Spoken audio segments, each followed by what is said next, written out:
Hello everyone, welcome to the Green Man. Hope you're doing good and well, or at least a bit better than I've been doing this past week, as I have not been very well. So apologies if I have to stop at any point during the video to cough or something like that. It's just how it's going to be. But I really wanted to upload this video. It's my favourite video to do, probably all year round. I love doing the end of year kind of top 20 albums of the year. So this year, of course, we're doing 2022. And it's been a year where there's been a lot of really great albums. You know, you've had artists, I think, you know, a lot of them with albums that have been on hold because of COVID, and suddenly this year, because of that, you've had an avalanche of some really great albums, both from artists, well-established artists, to newer artists as well, coming out with some really good debut albums too. So a lot to choose from here, and it's not been easy to break this down into a top 20 list. A couple of other things I want to say quickly before I crack on with the video. This is a personal list, it's subjective. I shouldn't have to say that, but I feel like everyone says that at the start of these lists, you know. Some people, you know, expect to see their albums on these lists, but, you know, it's always going to be subject to people's tastes, and in this case, my tastes. So it'll be leaning towards probably my taste, despite, you know, me loving all these albums and everything. There are more than just metal on this list. I do generally, most of the albums are metal, but I tend to pick a few what I call wildcard picks, and it's just non-metal albums. Those are things like, you know, for me, I like listening to other stuff like shoegaze, dream pop, indie, or other rock subgenres sometimes as well as metal. So expect the odd interesting choice on the list as well, perhaps. And lastly, I will add the artists and albums to the description box. Because I know people like to be able to see them, to scope them out, but I will only do that after the premiere because I like the video itself to be a bit of a surprise when it first comes out. So I will do that maybe a day or two after the video has premiered, so then you'll be able to see the artists and albums and scope them out at your leisure after this video. So let's start with the top 20 list then. Let's start with number 20. Here we go. Shape of Despair, Returns to the Void, Funeral Doom Band. I think they managed to sound, you know, a lot of Funeral Doom metal bands, they kind of have a really evil sound to their brand of Funeral Doom, but this is kind of a beautiful sound that Shape of Despair have. It's kind of, you know, very gloomy, but it's like their music is kind of in a cathedral or something when it's playing. It's got that atmosphere to it. It's a really good album. Maybe not perfect all the way through this album, but just one I've really liked going back to. So it's made my number 20. Number 19 is a black metal band. I didn't know this band too well before I heard this album, although I understand they're a pretty new band. It's in Aphelion, and this is their album Moribund, which is kind of slightly, you know, it's got a bit of a melodic style to this black metal, and it's just a really good album. Some really good arrangements on here, really like this one. Love that Evil album cover as well, so that's my number 19 pick in Aphelion. And number 18, we have no surprise. I'm a Joe Satriani fan, but to be fair, I thought this album this year was really good. The Elephants of Mars. I thought that, you know, it's maybe Joe's best album for me since at least Shockwave Supernova. I mean, I think this is really good, really interesting.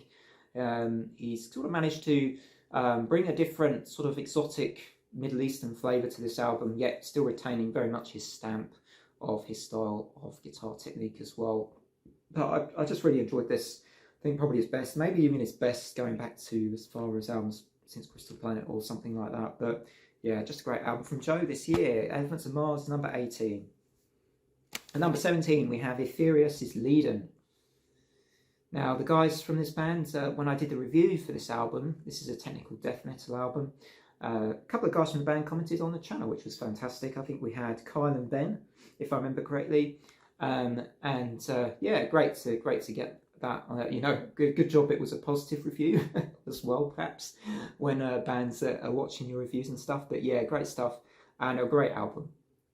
There's some really, you know, really heavy tech death album, but I think it's a pretty rewarding listen front to back. Loving this cycle of rebirth. Living Abyss has a great, you know, great guitar solo on. Quite a lot to enjoy in that album. Really like that one. That's my number 17. Number 16, we have Cancer Culture by Decapitated. After a pretty recent, you know, troubled past of the band recently, I think they've come back with a bang here. I honestly really dig I think the drumming of the new drummer we've got here, James Stewart. Just lots of great riffs and blasts. Pretty killer album. Stuff like Cancer Culture, the single, I loved. Couple of good collaborations. I liked Suicidal Space Program a lot on that one. It's another really good death metal release this year. And now we move on to number That was number 16, wasn't it? Number 15, Detherous and Unrelenting Malevolence. This is kind of a thrash / death metal crossover, and certainly a lot of, you use the word headbangability. There's a lot of headbangability to this album. Try and say that. It's got quite a lot of groove to it. So I think if you like your thrash metal, you'll like this Detherous album quite a lot, because it has that amount of thrash heft and groove to it. But yeah, it was a pretty recent discovery, so this is an album that could end up higher on my list over time, but for now it comes in at number 15, just a really good discovery late in this year. Deatherous, Unrelenting Malevolence. At number 14, Threshold, Dividing Lines. What a fantastic album from Threshold. They never disappoint. There are bands that, you know, they're under the radar for a lot of people. People don't really know about them much, surprisingly. I mean, they're very well respected. I think in the prog metal field, they are well respected as a prog metal band. They have lots of great albums to their name. And this one with Glyn Morgan coming back is no different. Glyn Morgan kills it again on the vocals. And I would highly recommend this album, particularly if you're new to Threshold. This is a great place to start in, because it's very accessible. Lots of catchy choruses and good melodies. Great album. I love Let It Burn on that album. I think it's a great song. Let It Burn indeed. Number 14, I'm on number 13 now. Can't be losing count at this stage. Probably a sign of my state of my health at the moment. Number 13 is Hatchie, Giving the World Away. This is a really infectious album. It's kind of got a 90s pop style to this, but it's got flavourings of dream pop bands like Curve, even Cocteau Twins, a little bit of that kind of vibe on here. But the album's packaged up really well. I think Hatchie has a way, I mean, the songs on here are really well written and packaged together, I think, and you get a great album. It's a bit of a journey through different moods. There's a couple of songs on here you can easily dance to, throw a few shapes to, if that's your thing, if you're a bit of a dancer. It's maybe the album on the list you want to visit out, check out the most, because a lot of my other albums are more headbangers than dancing type records, I guess. But yeah, great album from Hatchie, great new discovery for this year for me. At number 12, we move on to the band My T-Shirt, Revocation Netherheaven. Killer album, killer sound. Love the evil sound of this album. You know, both its concept is dark and foreboding, as is the sound of the instrumentation. Really good stuff. Dave Davidson, I like how he's put this album together, actually. And for me, it's one of the more, in terms of albums and the way they flow in the Revocation discography, this one flows extremely well from start to finish. I think that makes me like this Revocation album. It's one of my favourites from their discography, for sure. Surprisingly, it only comes in at number 12. I love Diabolical Majesty on here, The Ninth Chasm, Galleries of Morbid Artistry. In a way, I think the reason it's just not a bit higher is just because the next 11 albums are just fantastic albums, and it's been incredibly difficult to tell them apart at times. So, number 11, an album I only gave a 7 out of 10 to, Immolation Acts of God. Okay, and this is a really great album. It's really grown on me. I mean, it's a very dense album. I found it quite difficult to get into, which is why initially my review was a little bit modest. But yeah, fantastic album. Steve Gelati destroys those drums. I think he's fantastic. Yeah, it's got some really good songs on here, like An Act of God, Shed the Light, Broken Prey, Let the Darkness In. Some just brilliant death metal from these death metal veterans. Immolation. Some really great death metal albums this year. I mean, yeah, quite a year, I think, for death metal. Allegaeon next up. So we start in the top 10. And Allegaeon at number 10 with Damnum. And this is more of a melodic death metal influenced album from Allegaeon. You know, you can hear a bit of Soilwork influence on here, a bit of Opeth influence. But fantastic stuff from the band this time round, I think. And maybe my favourite album from them. Of Beasts and Worms, Into Embers. What's the song? Was it called Home? It's really great. I think this album, the first half, is particularly brilliant. But yeah, I've gone back to this a lot this year. It's kind of to my taste a bit, but it's just an excellent album from Allegaeon. And I felt it deserves its spot at number 10, starting the top 10 countdown. At number 9, we go to one of my favourite bands. And I saw them live this year, Evergrey, A Heartless Portrait, and it's just I mean, the artwork is stunning for a start, which never does any harm to an album. If you've got great artwork, I always think it can help. And the sound is big, it's massive. Evergrey's recent sound is, you know, it's really big, heavy guitars, really low, kind of that low detune sound that they have. But this is fantastic. And I think the thing that, you know, I really like this album, maybe a little bit more than their past couple of albums, because they make use of guitar solos in this album really well. I think the guitar solos on this album just stand out for me that bit more than maybe the past couple of albums ones did. Just an amazing Evergrey album. And it's only at number 9, guys. Only at number 9. Number 8, we have another artist I've seen live this year. So that's another one. We have Annie Hamilton. And her solo album, The Future Is Here, but it feels kind of like the past. So for me, Annie Hamilton, she seems like this. I only discovered her this year, but I know she was in a band before, and this is her kind of first solo project, or since her EP, I believe. And you know, when it comes to songwriting, she has a way of, I think, developing her songs very, very well, both lyrically, but also with soundscapes and stuff. I love her descriptiveness in some of her songs. As I say, got to see her live, got to meet her actually as well after the gig, which I don't often meet artists after gigs, but got to take a photo with her and everything. So she seems like a great person as well. So yeah, Annie Hamilton, number 8, Future Is Here. It feels kind of like the past. That's one to check out. That's one of my wildcard picks, I guess, for 2022. At number 7, we have a band that myself and Chill Dude on a Couch interviewed. Yes, we interviewed this band on his channel, and I will drop maybe a link to the interview in the description box as well, so you can all check that out, because this is a great band. This is their debut album, Anhedonia. Number 7, Morphide Anhedonia. They have quite a modern metal style to them, but they do throw in a little bit, you know, you can hear some of those alternative bands of the 90s and 2000s, a little bit of Deftones here and there. I think I mentioned Finch in my review, but there's just you know, this album kind of has really interesting dynamics. I like Ace's vocals, how they switch from clean to explosive very, very quickly. You know, there's a real intensity to their music. It's always interesting, it's always exciting. So I highly recommend Anhedonia by Morphide. Maybe my favourite debut album of the year. On top of that, I might go as far to say, everyone was talking about Spirit Box's Eternal Blue last year, right? I think this might be the slightly better album. It might be a hot take for a lot of Spirit Box fans, but this is really great. If you like Spirit Box, you'll probably enjoy this.